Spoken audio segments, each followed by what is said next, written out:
I would like to invite our chairperson, Dr. Krishnendu Nandi. Over to the Dr. Chairperson, Krishnendu Nandi. I request you to please unmute yourself and switch on the camera. Thank you so much. Yeah, I think I'm audible and visible as well. Yes, yes. Yeah, I'd like to welcome everybody to this IC. There's a looking through pinhole, a surgical panorama of macular surgery in different situations. So, on behalf of other speakers, other co-instructor, I would like to welcome all to our instruction course. So this instruction course deals with the different type of macular surgical scenario. Actually, we often deal with macular hole, submacular hemorrhage, lamellar macular hole, epiretinal proliferation, myopic foveal schisis. Even the failed macular hole can be treated with macular grafting. So these kind of complex surgery needs a little bit of expertise. So this instruction course, we are going to highlight on the tips and tricks of the macular hole surgery in these different scenarios. So I would like to welcome my co-instructors. So I'll be speaking on my myopic macular schisis and subretinal fluid. My other co-instructors, Dr. Shaumen Mondol, will be speaking on macular foreign body removal. And Dr. Sudipto Das, Dr. Shaumen Mondol is a senior vitreoretinal surgeon in Disha Eye Institute. And Sudipto Das is a senior vitreoretinal surgeon in Netralam Eye Hospital and BBI Foundation. He will be speaking on surgical tips of lamellar hole-related epiretinal proliferations. Dr. Aniruddha Maiti is a senior vitreoretinal surgeon in Susrut Eye Hospital. He will be speaking on macular hole surgery in different situations. Dr. Rupak Roy is a senior vitreoretinal surgeon in Shankar Nethralaya, Kolkata. He'll be speaking on retinal detachment with macular hole. And Dr. Rupak Kanti Vishwas, senior vitreoretinal surgeon in Netralayam Eye Hospital and BBI Foundation BIP. He'll be speaking on retinal grafting in failed macular hole surgery. So I would like to welcome now probably Dr. Sudipto and Dr. Shaumen Mondol has already joined in this IC. So without any delay, I'll be starting my instruction. That is, my topic is myopic macular schisis and tractional maculopathy. So myopic traction maculopathy is a known term with the advent of new OCT, high dimension OCT machine. So the foveal schisis tractional maculopathy, the pathogenesis is actually anteroposterior traction by the posterior hyaloid and epiretinal membrane over the retina, and the tangential traction by the retinal vascular small blood vessels, the rigid ILM, and lastly the posterior staphyloma, which give rise to this kind of problem in myopic patient. So big eye with big problem. So what the myopic traction maculopathy can leads to? It can leads to foveal schisis, lamellar macular hole, full thickness macular hole, subretinal fluid, and lastly the retinal detachment. So it has staged in following staging. It is recently published in European Journal in Ophthalmology by Barbara et al. In 2020. It has tangential evaluation and perpendicular evaluation. If you see the tangential evaluation, it stages from the normal retina to lamellar macular hole, the full thickness macular hole, and perpendicular progression varies from foveal schisis, subfoveal fluid, and total retinal detachment along with the macular hole.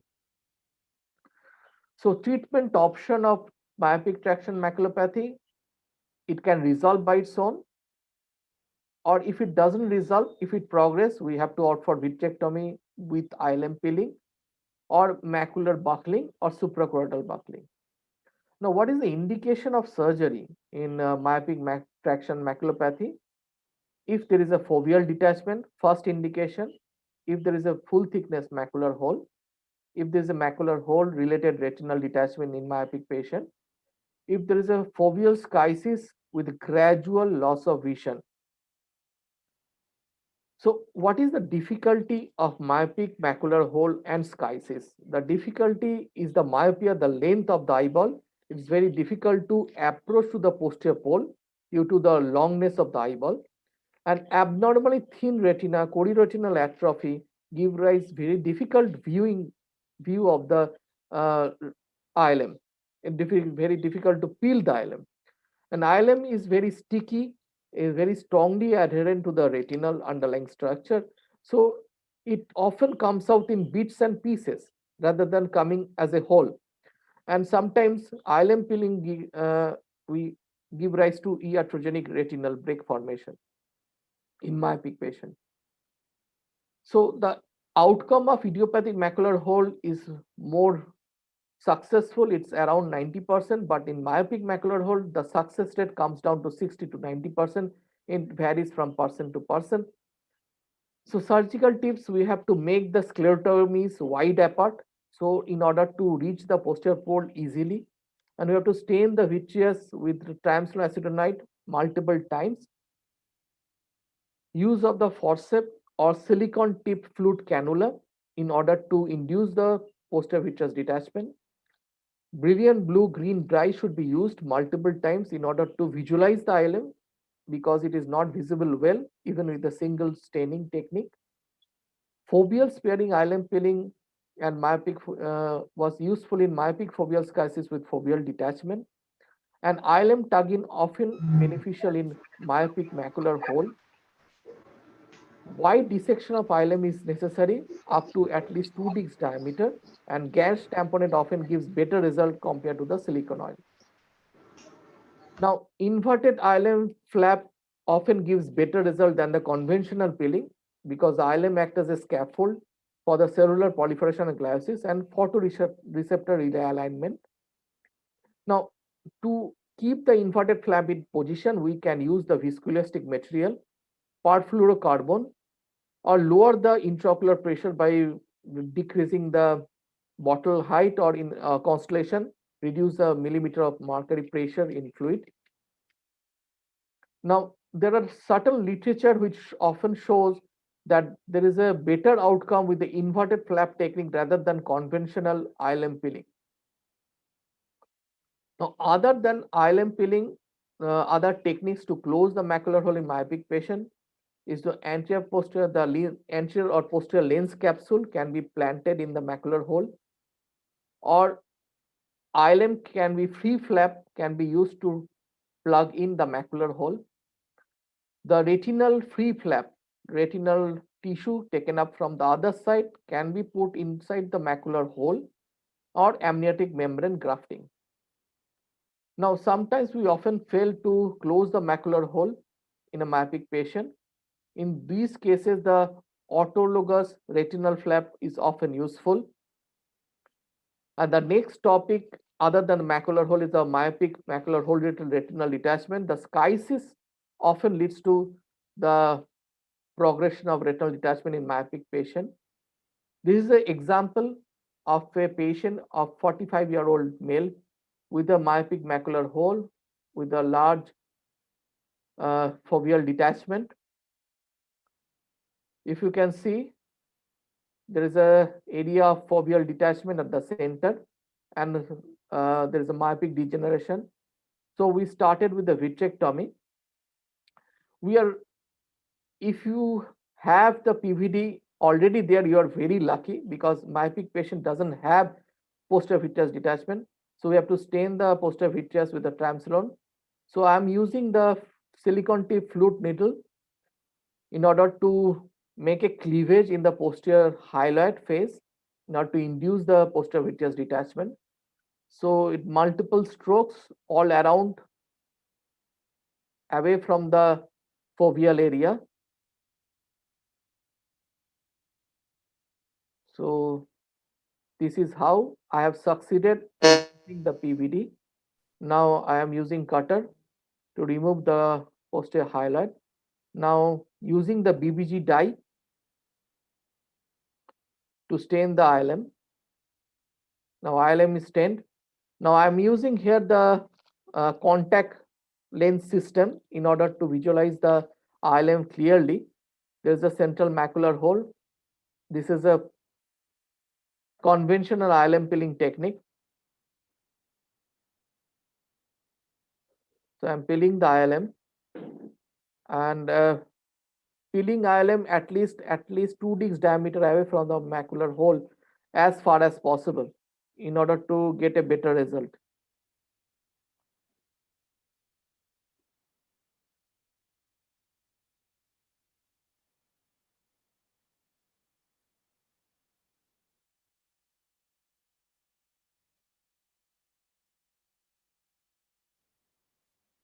So it's almost done. So peeling of ILM around more than 2 dx diameter. So now I'm doing fluid air exchange and ultimately C3 gas tamponade was given. So this is the post-operative outcome. 6 weeks vision improved from counting finger to 3/60, but you can see there is a thinning of the fovea. So often you succeed to close the macular hole even though the visual outcome is not good. Now ILM repositioning with autologous blood is another technique where you can go with this kind of cases with a macular hole with myopia with a relatively good result. And lastly, the option is the macular buckle. The indication of macular buckle is very high myopia with extensive chorioretinal atrophy with posterior staphyloma and failed vitrectomy with the primary surgery. And if there is a posterior staphyloma, very difficult to approach the posterior pole, then we can opt for macular buckling, but it has lot of complication like orbital fat prolapse, injury to the vortex, injury to the ciliary vessel, perforation, submacular hemorrhage, and even it can be misplaced in the different quadrant. So it needs certain degree of expertise to give a better result. There is a learning curve in macular buckle surgery. So to conclude, macular hole in myopia is it's a very difficult case. It is a threat to the retinal surgeon, and SDOCT is the guide. SDOCT will help us to show whether you have retinal detachment along with the hole or not. Inverse flat often gives a better result. Axial length more than 30, it carries the poor prognosis. A neurosensory graft, often the free retinal flap can be used to in cases of failed macular hole in myopic patient. Thank you.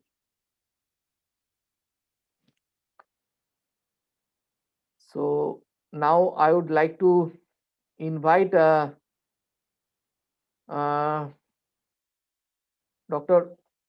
Rupak sir is there, Dr. Rupakanti Vishwas.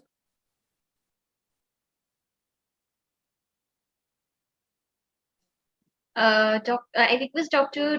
Rupak to unmute himself. Actually, he's on mute. That's why he's unaudible. Dr. Aniruddha is Yes. also Yeah. joined. Yeah.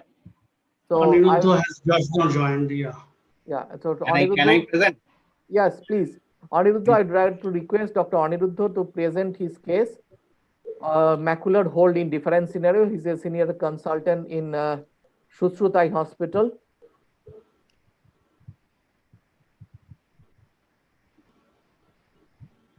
Thank you, Dr. Nomdi, for giving me this opportunity. Well, I will be presenting macular hole in different scenarios.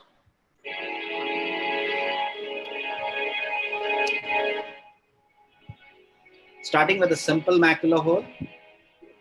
After doing a thorough vitrectomy and PVD induction, staining the ILM with a BVG, and with a pinch and peel technique, proceeding with the ILM peeling. It's always better to peel as much as possible. I prefer to do it from arcade to arcade because when there is a recurrence, we are left with another repeeling. So I want to prevent that.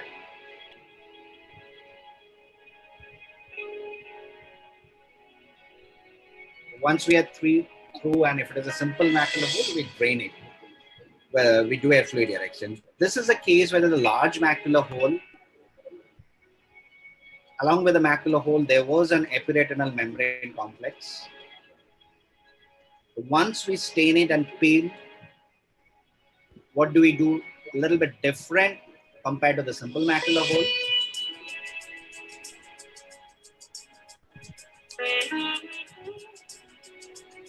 We actually drain from the edges of the macular hole, which we don't do it in a simple macular hole.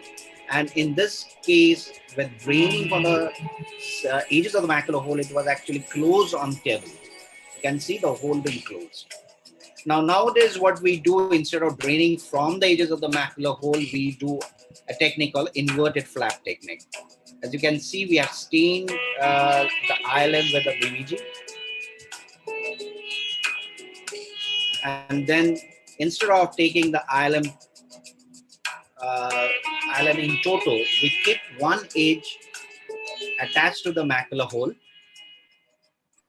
And once we have done it, we do concentric peeling. Make sure that we peel it from arcade to arcade.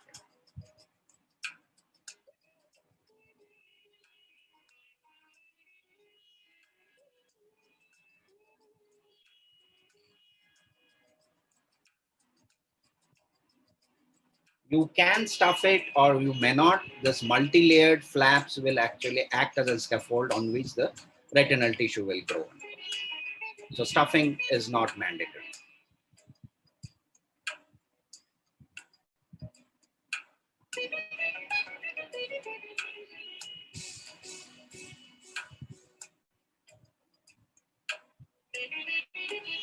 Once we do it, we do a fluid air exchange from the disc and nasal to the disc. Now, this is a slight variation of doing an inverted flap technique with some modification.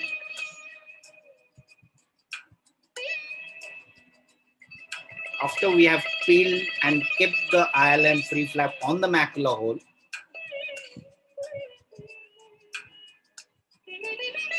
sometimes it doesn't happen how we want it to happen. So here in this case, there was a free edge and the macular hole, the ILM, the flaps of ILM was on one side of the macular hole instead of covering the macular hole. So after completing the rest of the peeling,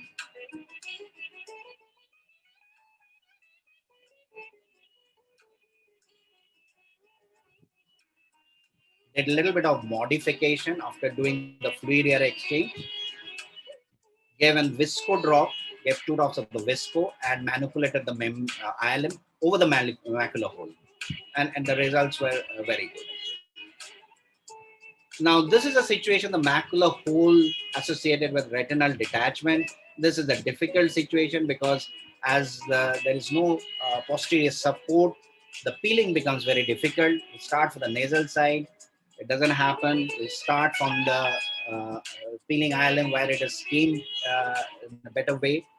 But if that also doesn't happen, after creating a flap, we inject PFCL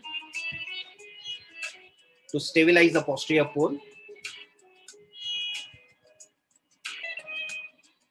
And once we have done it, from the peeled flap, we proceed peeling the rest of the ILM.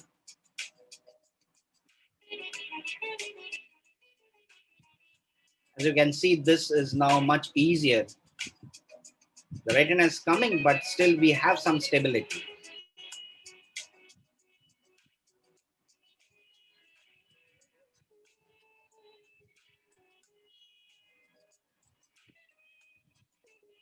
Now we have done with the peeling, and generally it is drained from another hole. And this is the last scenario where this is a failed macular hole, and this was done outside. It was done in another hospital, so we didn't know how much area of peeling was there. So according to that, we decided if the peeling was done, then we will do a free flap. Or if as we can see in this case, the peeling was not that much, so we decided to re-peel this case from the previous margin of ILM peeling, doing an arcade to arcade peeling.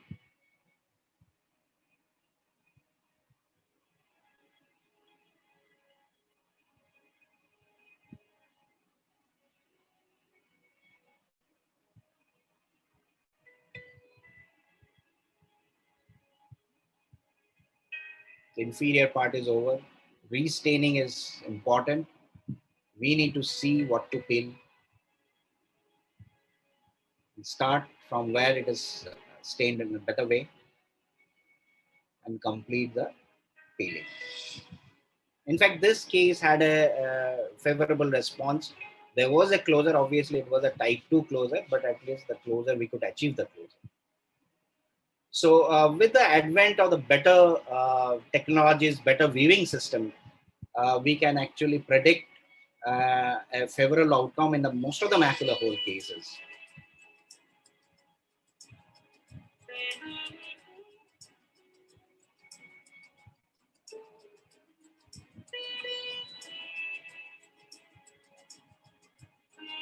Thank you very much.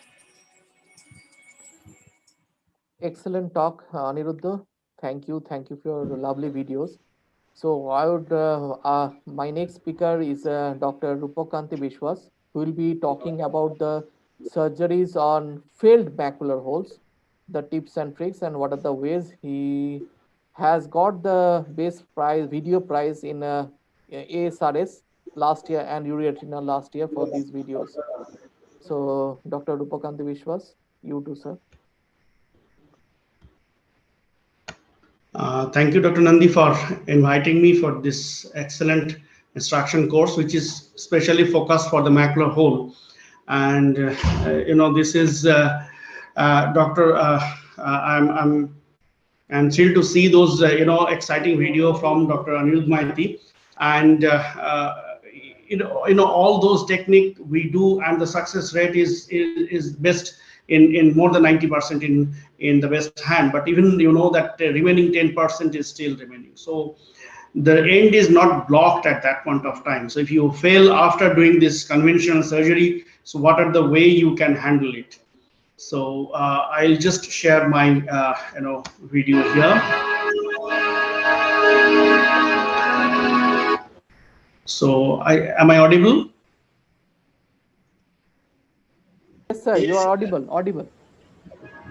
Addressing anterior-posterior, and this is a normal standard technique for any macular hole surgery, and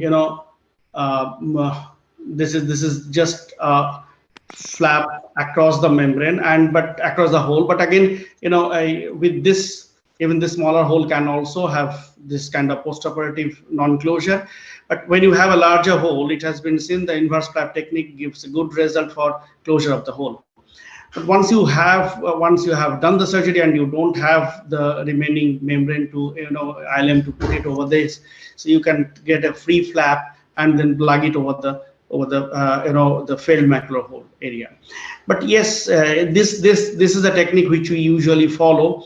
But again, this is an ILM which is plugging it there. It is actually plugging the hole, but does it have the retinal tissue per se? So no, we have seen this is a scar tissue by doing this OCT. And then a new idea came to our mind that if we can put, instead of this ILM only, if we can put the full thickness of the retinal graft there and see how the things are happening. So we have designed a special trephine for that, and then started planning with this. This design, this is the macular hole size was measured, and 15% we increase the size of the trephine size is 15%, and choose the trephine. It is already vitrectomized eye, so under this saline we just refine the area. It's just a simple rotation, and it is a double-ended. It has a two guard inside, so it will not cause injury to the choroidal area. And once it is done with the left hand, with the right hand, we did the fluid air exchange, and under air, this graft has been placed very nicely. You can see it there, and then gently tucked by your silicone tip cannula, and the rest of the fluid is being taken out by that. Donor site, you do a thorough laser at the donor site, and then gas has been injected. Now, followed by obviously prone position.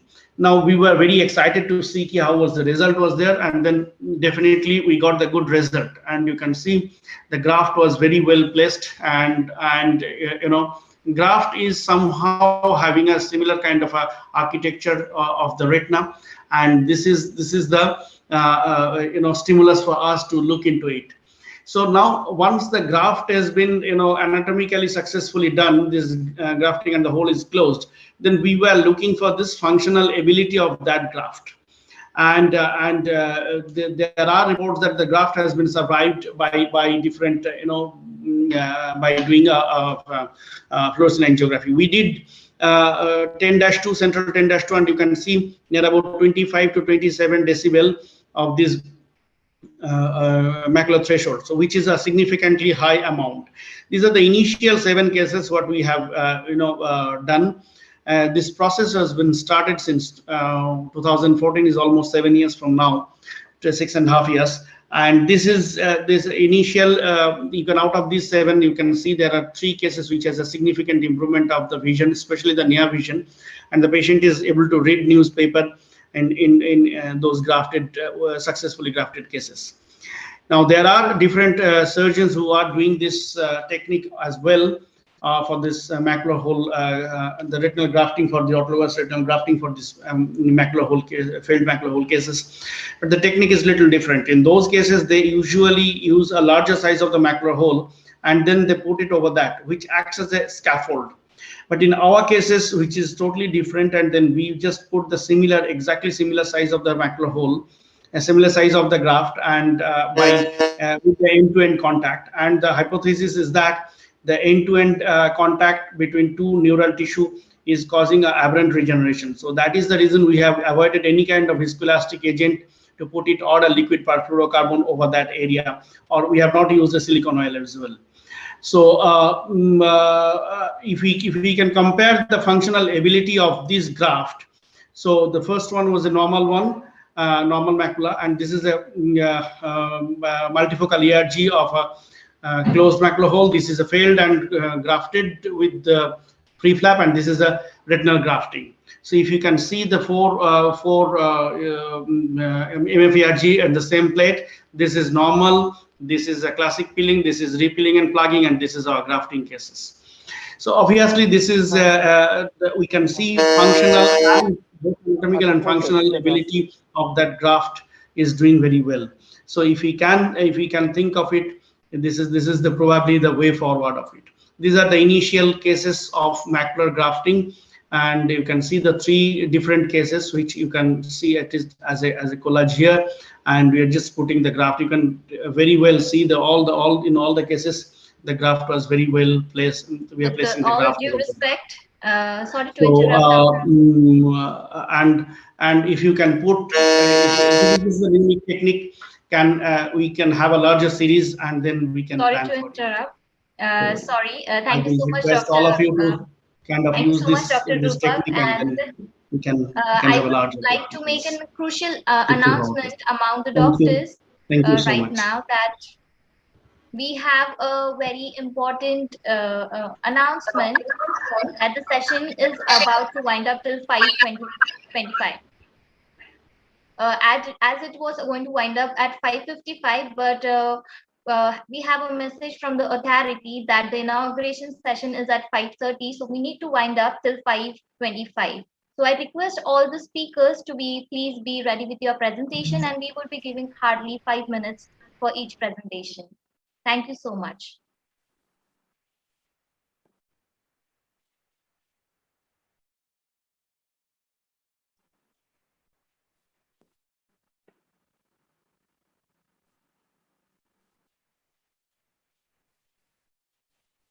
I guess our chairperson has got disconnected. Can we just move on with the next speaker, Dr. Sudeepa Das? I request you to please present. I would now invite Dr. Sudipto Das.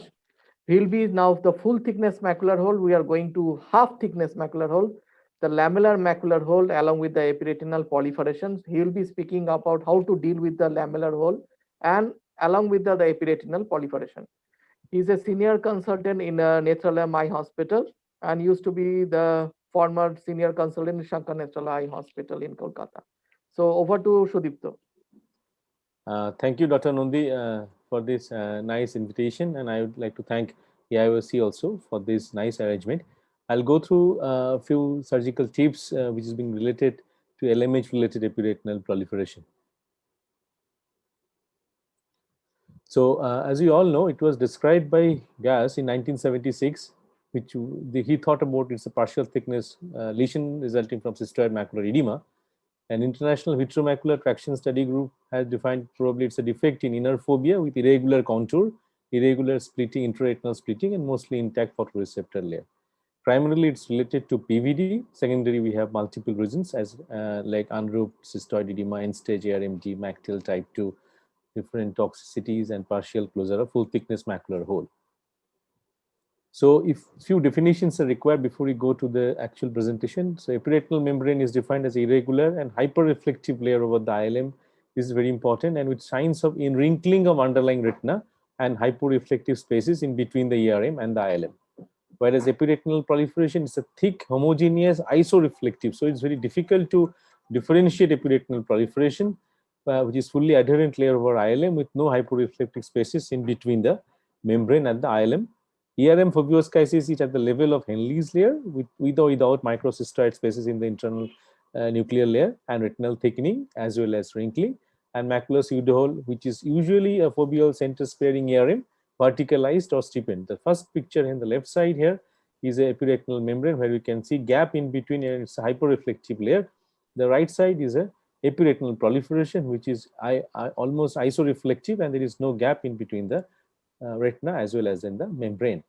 So there are some topographic appearance. There are a lot of studies on that. They have the normal ERM. They have the terminologies where ERM, fractional ERM, conventional ERM, typical fractional ERM, where the thick homogeneous material of medium reflectivity was terminalized at thick ERM, dense ERM, lamellar hole associated epiretinal proliferation, or atypical retinal tissue. So these are the evolving concepts. Fractional ERM, as I've already described, and this is the degenerative lamellar macular hole, which will go into this. So epiretinal proliferation is a hallmark of LHEP. If we see the left side, the typical ERM LMH is having wrinkling, inter-photoreceptor layer, and good visual acuity. On the right side, if you see, this comes visually, it's derived from Muller cells, so there's a degenerative process involved here. We can see low visual acuity, photoreceptor disruption, and rarely traction. And during surgery or during examination, this LHEP usually have a yellowish hue, which is seen intraoperatively because of the carotenoids from macular xanthophyll. And it is seen in around 26% of patients of full thickness macular hole, which requires surgery, which can be diagnosed by sometimes a negative staining. So when to plan surgery? Definitely when you have a symptomatic patient with more distortion, 60% LHEP associated with thick membrane, surgery who have progressive disabling visual loss, and vision where it's less than 20/40 with evidence of ERM, but cataract should always be considered as a confounding factor. So LHEP progression, this picture, if you see serially, there is a disruption of photoreceptor layer. LHEP shown in the white arrows, very thick. It's isoreflective, not much of gap with retina, and it has progressed to a full thickness macular hole, which can actually have anatomical progression around 20% around after 2 years and up to 33% after 8 years. So surgical techniques, I'll go into the video directly, but there are a few techniques. The techniques by Takahashi, they have planned embedding of LHEP in retinal cleavage for better closure of LMH. Moreshalsi, they advocated leaving intact ILM around the fovea, which is also called foveal sparing technique. And Lai et al. Advocated trimming of the LHEP around the whole margin with scissors.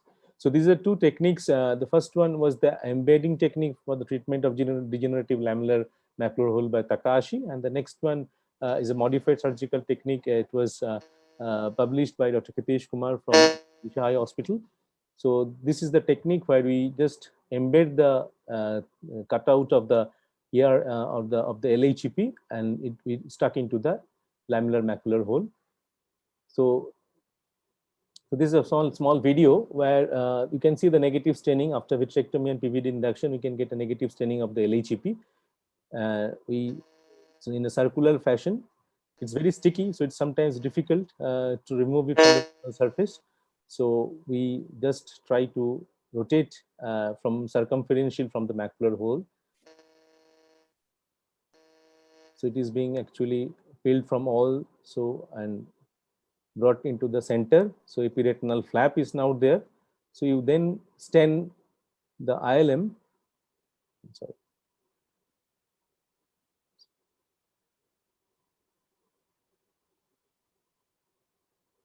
So you stent in the ILM after that. Once we have the ERM flap,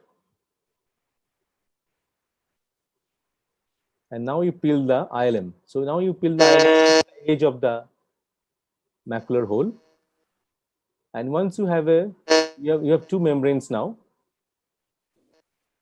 surrounding the lamellar macular hole, which is being made two flaps just to cover the lamellar macular hole.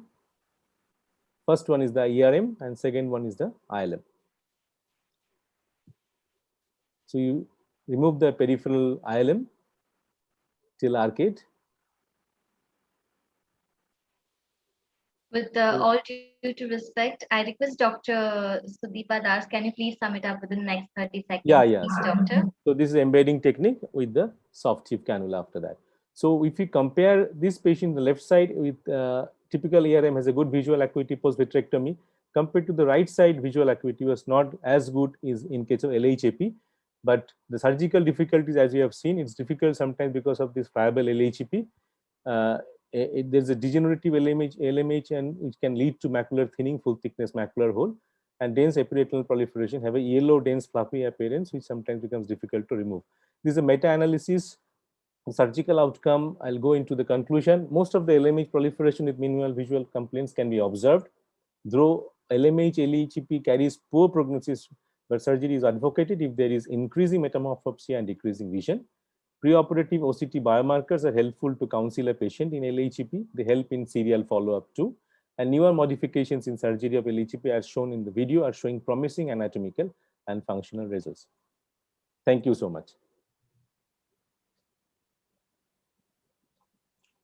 Thank you. So next I invite Dr. Soumen Mondal, Senior Consultant Vitretina, Desai Hospitals, to present his talk. Dr. Soumen Mondal, please. Thank you, Rupok. Since we are in a shortage of time, I'll straightway go to my presentation. Am I audible? Am I visible? Yes, loud and clear. Yeah, fine. Very good afternoon, and thanks, Krishnendu, and thanks for AIOC. Congratulations to AIOC for organizing this first ever virtual conference. I'll be speaking about IOFB, macular IOFB. So the if IOFB, intraocular foreign body, is located near the macula, there's a high possibility of macular damage, and also the damage is more so during removal. We'll have to be very careful during removal because there might be enlargement of the penetration site, there might be excessive fibrosis after surgery and retinal trauma. So as we all know, the predictors for worse outcome in IOFB are poor initial visual acuity, location of IOFB in the posterior pole, associated lens injury, retinal detachment, and endophthalmitis. So when to intervene? Ideally, an IOFB should be intervened at the time of repair of the entry site, but because inflammation caused by the IOFBs may lead to rapid surrounding of fibrous capsule all around the foreign body, and which may make delayed surgical removal more difficult. So the timing of intervention is primarily determined by the risk of endophthalmitis. Now, if the risk of endophthalmitis is high, an immediate vitrectomy with the foreign body removal is indicated. The wound should be closed as early as possible. But there are some advantages of delayed surgery too. It's delayed as in 7 to 10 days, because initially when the globe is ruptured, a 23 or a 25G trocar might be difficult to enter the eye. A sealed or repaired globe would allow for better insertion. There would be a decreased risk of uncontrollable vitreous hemorrhage, and there's a high risk of separation, high rate of separation of the posterior vitreous, thereby removal of the vitreous more easy. So what are the surgical goals to clear the ocular media through removal of the cataractous lens, to remove the vitreous scaffold, to remove the posterior haloid, to identify the retinal breaks. Now, vitrectomy and removal of the intraocular foreign body is done by magnets or forceps. Best tool is to extract when it's a magnetic foreign body by strong intraocular magnet, as we'll show in my videos, which will follow later on. The IOF will align itself to the long axis, thereby making it easy to extract through a small sclerotomy. Dislodging an impacted foreign body can be tricky. In my second video, will be showing how we are dislodging an impacted foreign body.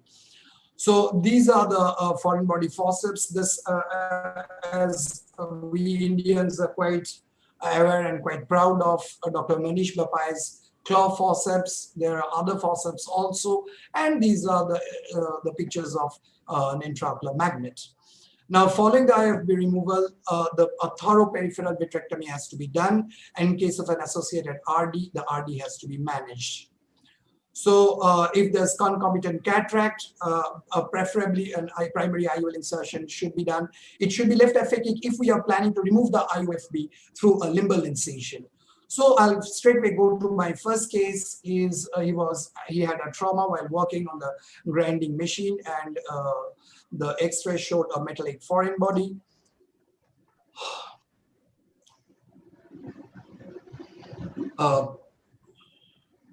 As we can see, there's cataract, so thorough lensectomy is done.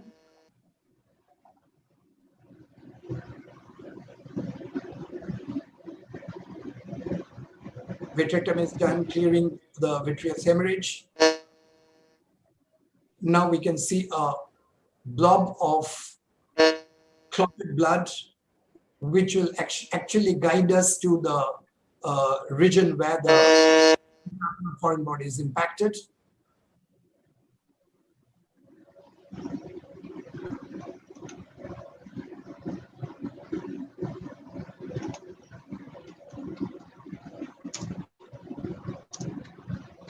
So once the clotted blood is removed, now we can see the foreign body. It is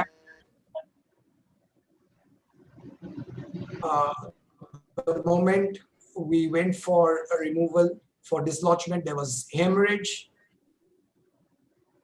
So the hemorrhage has been taken care of by diathermy.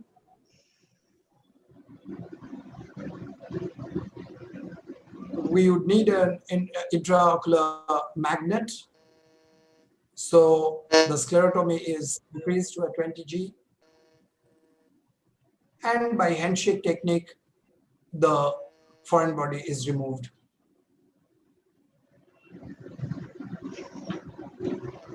Well, the amount of time that we have, we have another video. Sorry to interrupt, respected Dr. Soman Mandal. Can you please sum it up within 30 seconds, please? Yeah, we have 20 minutes more. So can I have a 5-minute video? So 5 minutes would be really very more, because we also have a next speaker, and we also have to go for the panel discussion as well. Yeah, fine. So I will just wrap it up, I think, because since we are there's a lack of time. I'm sorry, we can't show the second video. So to conclude, the new tools in the management of macular IOFB now that we have, which have facilitated our surgeries, are one that we can now use a high brightness xenon light source, which is helpful in IOFB visualization. We can also use chandelier light source, use of wide angle binocular indirect ophthalmoscope, which is with a non-contact viewing system. It improves the ability to visualize posterior segment structures. Thank you. Thank you so much, Dr. Soman Mandal. I'm really very sorry, but we have to follow the protocols from the authority given. Now I would like to. I know. Okay. Well, yeah. Yes. Thank you so much. Can we now invite Dr. Roy? Yes. Dr. Rupak Roy is a senior consultant at Shankar Nethralaya. Rupak, you can start presenting now. Yeah, so I'll be speaking of macular hole with retinal detachment. So we know retinal detachment with macular hole can be of two types: RD with macular hole with peripheral breaks, RD with macular hole in high myopic eyes. RD with macular hole with peripheral breaks usually don't have much amount of myopia. Usually complete vitreous detachment can be seen. RD with macular hole in high myopic eyes, on the other hand, have a shallow RD, have a limited detachment, vitreomacular additions, and usually no peripheral breaks. I believe Krishnendu has spoken on this topic. To go to the pathophysiology, tangential traction on the macular surface by condensed posterior cortical vitreous, antero-posterior vitreoretinal traction at posterior pole, and reduced retinal adherence because of atrophy of the retinal pigment epithelium and choroids.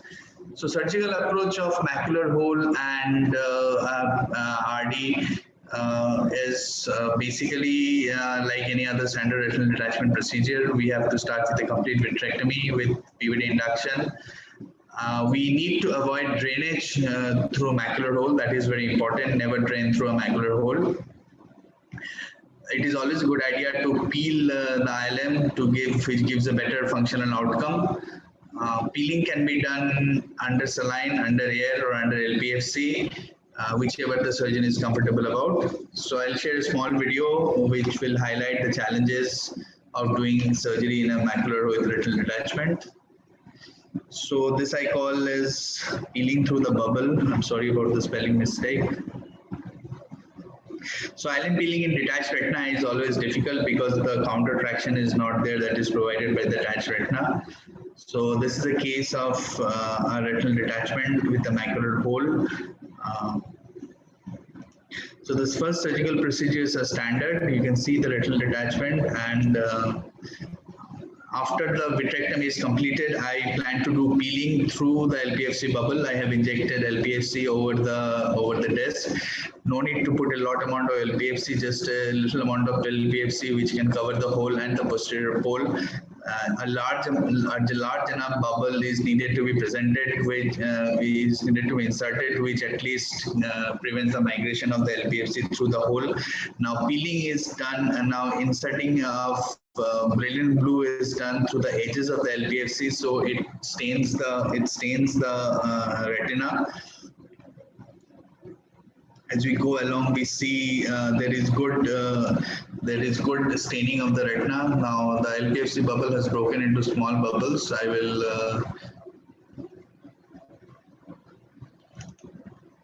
sorry about the disturbance.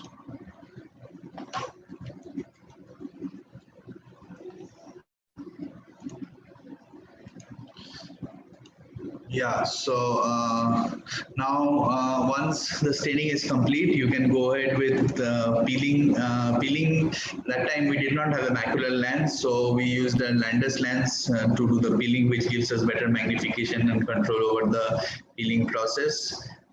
This is the only difference is between this and any standard peeling is the counter traction is less, the retina is much friable, and the retina is detached.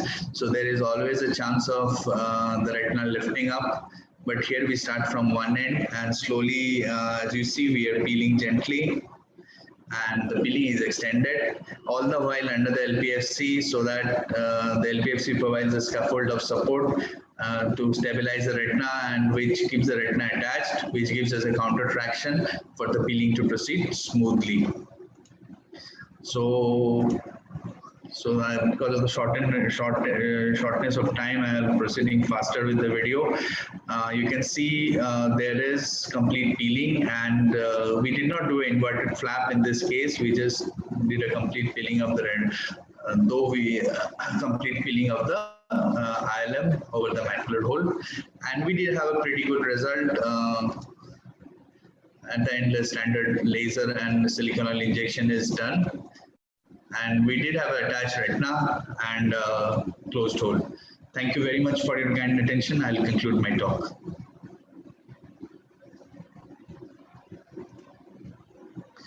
If there is any question, we can take the question.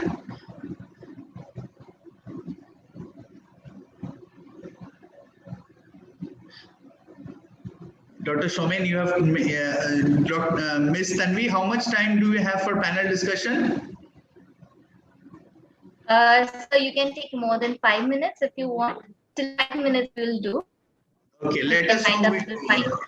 Okay, so I have a question for Dr. Sudipto Das. In cases of macular detachment with retinal hole, do you do standard peeling or you go ahead with inverse flap?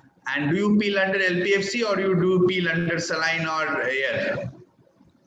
I think very nice question, Dr. Roy. I prefer to do under LPFC most of the time because it gives a third hand to support the retina, and I usually try to do inverse flap in macular hole RD.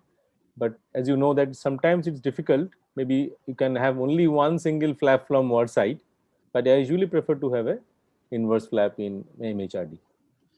Dr. Mandal, your take on this? As far as I'm concerned, I am more comfortable doing without PFCL because actually I have tried with both, with and without PFCL, but I had felt that even without PFCL I can peel. So nowadays, and yes, as you had rightly pointed out, at one point of time there is always a fear that a little PFCL bubble might go subretinally. So nowadays I'm peeling without PFCL and I'm quite comfortable with it. So regarding your intraocular foreign body, I have one question. If in cases of macular foreign body or paramacular foreign bodies, when you take out the foreign body, do you do a row of laser around the foreign body before you take out, or you do it after you take out the foreign body? That's an excellent question. Now, as we all know, if the foreign body is extramacular, then we actually do a bit of laser. But as literature has shown us time and again, that the inflammation itself, due to the impaction of the foreign body, would give us adequate inflammation and would give us adequate sort of attachment capabilities once the lesion heals. So if it's a macular foreign body, no, I don't. And in the cases that I have done, even without the laser, it had the adhesion had taken care of itself. There had been adhesion. Okay. So I have a question for Dr. Sudipto Das. How does a surgery for LHAP is different from a epiretinal membrane? Is there any different surgical approach or the surgical approach is same? Surgery approach, I would tell Dr. Roy, it's definitely the same. But what I feel that in LHEP, the problem of approaching LHEP is difficult because directly targeting the LHEP sometimes is difficult because it's very sticky. So what I do, I usually grab hold the ILM away from the LHEP. So that gives a scaffold to remove both together. So you can actually grab hold the ILM and then peel off all together. That lot of times of late we are seeing in macular hole surgery also, if you stain, you get a negative stain of this LHEP with brilliant blue. So what we do, we usually start with ILM and then take hold of the LHEP also. But it's difficult if you try to do it directly. Okay. Thank you very much to all the speakers. I think we can close the session if we don't have any more questions. Thank you. Thank you.